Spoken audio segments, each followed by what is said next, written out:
So we're taking live to Ipswich in Queensland, where Opposition Leader Peter Dutton is speaking. And also the Ipswich Chamber of Commerce, representing small businesses, many of whom, like we're seeing across the country, are doing it tough at the moment with increased electricity costs and increases in their insurance bills. And of course, all of that has to be passed on to consumers, which is why, in part, we have an inflation problem in this country at the moment.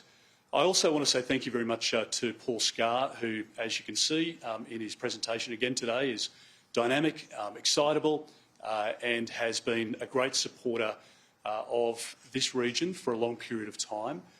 Carl, to you, I want to say thank you very much for sticking your hand up. As Paul said, somebody with 4 decades of commitment to this local community, somebody who has provided support through philanthropic causes, has employed people, worked in the local community.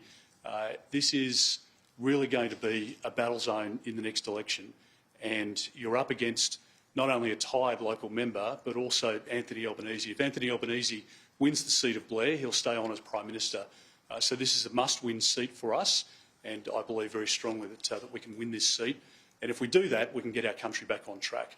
Really pleased to be here today with David Coleman as well, who has done an enormous body of work in this field and communications over a long period of time, and does a fantastic job as the Shadow Minister. We're very proud to be able to commit this funding to provide support to regional areas and outer metropolitan areas like Ipswich. We want families to have faster speed broadband and to have that delivered at the lowest possible cost. We want to make sure that we can fix up the problems that Labor's created in recent years. We know that there has been a 3-year sort of lost opportunity for our country. This investment should have been made by the government on day one, and they should have continued the record amount of investment that we made into broadband and telecommunication services when we were in government. But now that we're on the eve of the election, the Prime Minister's deciding that families can have support that should have been announced 2.5 years ago. It, of course, builds on the pressure that families already have. They've had 12 interest rate rises, and as the Reserve Bank Governor points out, homegrown inflation is a significant issue in our country.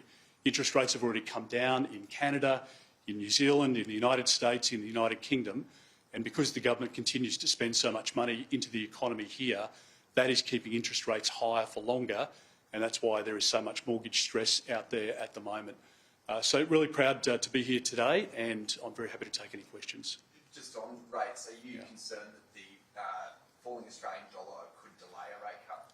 Well, I just think when you look at the economic decisions that have been made over the last 2 years, 2.5 years, the government's pulled every wrong lever. And part of the reason that Australians are suffering at the moment is because of the budgetary decisions made by Jim Chalmers and Anthony Albanese.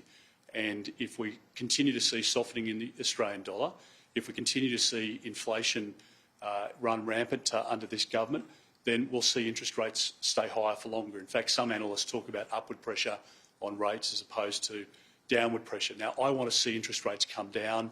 I think they would have already come down by now if there had been a coalition government in place. But it is a concerning time for many families. We've had a 3-fold increase in the number of manufacturing businesses that have closed in Australia under Labor's watch. And over the last 2.5 years, 26,000 small businesses have gone insolvent because of the government's bad economic policies. And we want to turn that around. We want to get our country back on track. And the Liberal national parties are always stronger economic managers. We prove it every time we get in having to clean up a Labor mess, and we'll do that after the election this year.